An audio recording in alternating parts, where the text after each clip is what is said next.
When creativity's overflowing, it sometimes works hard without you knowing. So here's some memories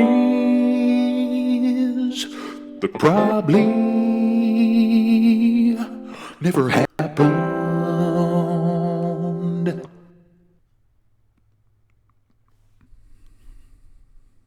Weren't expecting that, were you?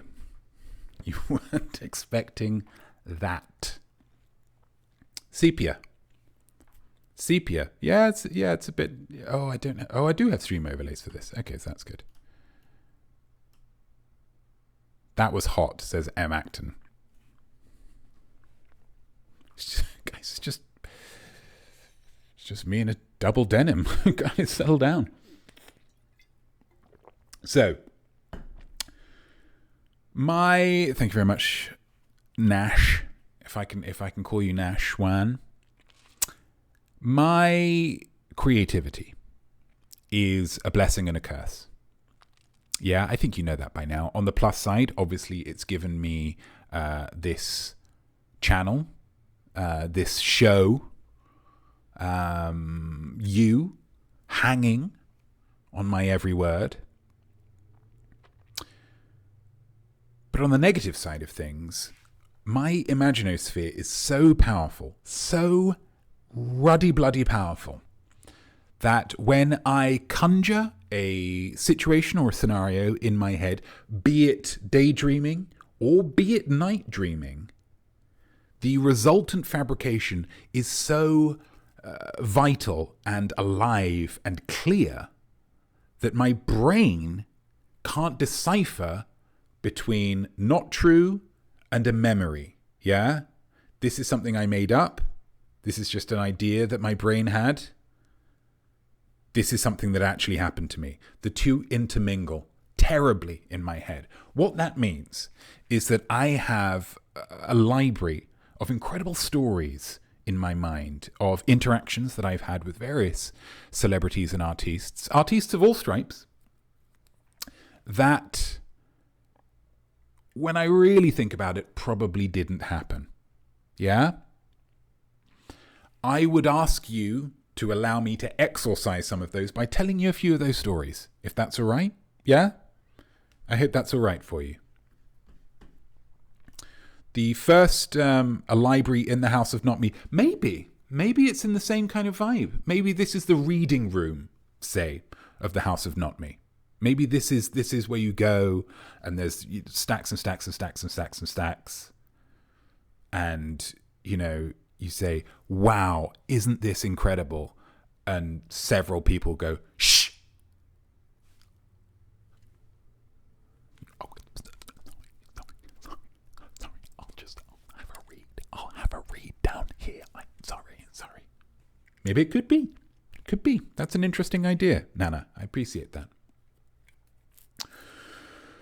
So this is a story all about how I got an email. I didn't, I don't think, but I got an email from somebody telling me that Elton John was holding open auditions at the California Theatre of Performing Arts in the lovely town of San Bernardino, California, to be a backing singer on his farewell tour. Do we have a picture of Elton John? There we go. I knew I had to be on that tour. Big fan of Elton John, and as Super Nash 8 can attest, I'm an outstanding singer. Okay? Absolutely outstanding singer. Thank you so much, definitely. Yeah, I did that.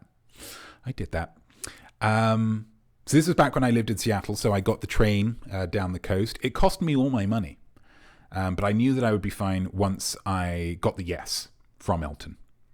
But when I got to the theatre, here's where the problem begins. I tried to get in, and the woman on the front said, "Who's your agent?" And I said, "I actually represent myself. There's no agent on the planet that could..." She cuts me off, right? Rude. So she's instantly become kind of the antagonist of this, right? "Well, you're not got an agent. You can't come in. These are just the rules. The rules from Elton John." Like, attitude, right? Like, what's her probs? Yeah? I'm just trying to sing, guys. I'm just trying to sing. So what am I supposed to do in this situation, guys? What am I supposed to do? I'm in an unfamiliar, though pretty town. I've got no money. I've got a grumbling belly because they don't feed you on Amtrak. So I goes to a deli, right? I speak to the guy behind the counter and I explain my situation to him. And he's very nice, very nice. His name is Mr. Gutierrez. And he allowed me, right, to sing for some food, which is nice. He didn't have to do that. He didn't have to do that. It's not legal tender. He decided to engage in the barter system. So I set up, I busted out a little bit of Tiny Dancer. It went down pretty well, no duh. And Mr. Gutierrez said that he liked it so much that not only was he going to give me some food, but he was going to hire me to sing at his daughter's quinceañera in 3 weeks' time. Yeah? Which obviously I was honored to do. You know, I coming of age ceremonies, I just think it's such an important part of so many cultures. Then he handed me a peri-peri chicken wrap on the house, which was, again, lovely of him. But I am not one for spices. You know, I have a very delicate, very English palate. And so I couldn't really eat it. But I felt bad being picky when the food was for free and he had just hired me. You know, that's money down the line. So I just said, thank you very much. Polite. And I left. But I was still pretty hungry. Still pretty hungry. Anyway, so I'm walking around downtown, San Bernardino, and I pass the theater again. And you know who I see? Big guns right here. Bloody Elton John himself shouting at the woman who spurned me before. As I said, she is the antagonist of this story. I'm not going to say I'm proud of it. Absolutely, I'm not going to say I'm proud of it, but I think it's a human weakness. I wanted to see her get dressed down. I hope you're not judging me for that. I'll say that. I hope you're not judging me for that. So I head over, yeah? And he is really laying into her, right? Tuna sandwich? I'm Elton John. I don't eat tuna. Tuna's for normal people. What was your second choice? Corn mayonnaise? Again, he's in it, right? I'm so sorry, Mr. John, sir. I'll go get you something else from the store. By the time you get back, I could want something else. You got to anticipate my needs, you pig. You stupid, ugly pig. It's Elton John, man. He does not mess around. Yeah?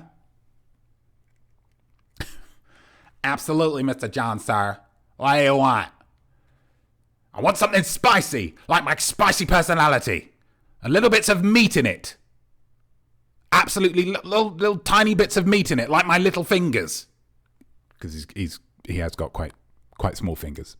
Such an incredible pianist, but he's got quite small fingers.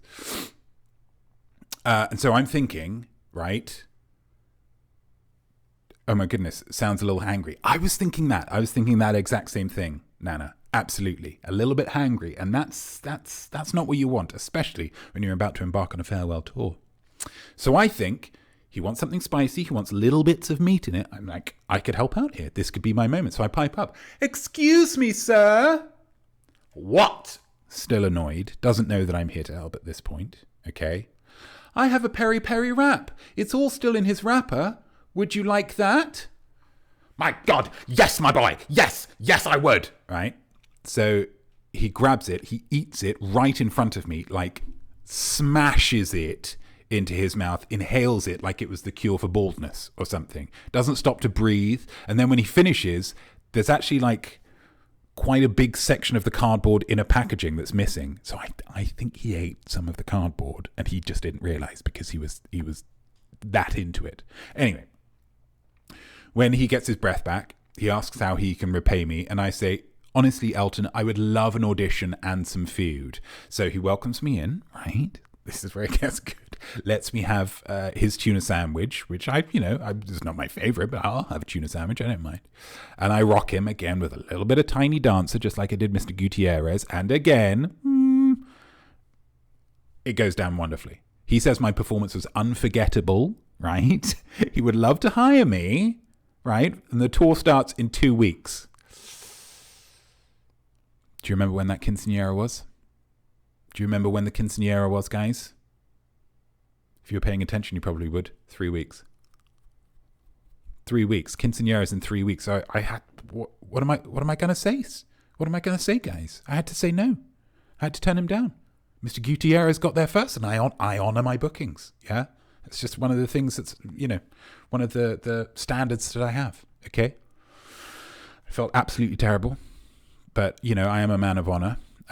Elton, I have to say, very gracious about it. Very gracious about it. He paid for my train home. Lovely guy. Said if I was ever in Beverly Hills, I could stay in one of his houses, which is nice. Honestly, I don't want you to think. I feel like he's come across quite poorly here, but once he'd had his peri-peri wrap, he was absolutely good as gold. Lovely guy, yeah. And I didn't really meet David Furnish, but I've heard such good things about him as well. And the lovely postscript to the story, if you're interested, lovely postscript to the story, is that as frustrated as I was to not be going on tour with Elton, the quinceañera was such a lovely afternoon, guys. Such a lovely afternoon. Mr. Gutierrez was a wonderful host. Yesenia, which is his daughter, she looked absolutely beautiful in her dress, and I had the best chimichangas I've ever had, hands down. And they made some that were a little bit less spicy for me. So really a happy ending. For me, not so much with Elton John, but I think he's got over it. Or, of course, would have done if it had happened. But it probably didn't. I will say that probably didn't happen. I did a little bit of research. Elton John hasn't been in San Bernardino since the 70s. Such a shame. Such a shame. But that's one of my stories, guys. That's one of my stories. That was about Elton John. That's memories that probably never happened. That's the whole segment. Thank you so much, TB. Thank you, definitely. Thank you, Maple. Lovely stuff. Really, yeah. Really good work there.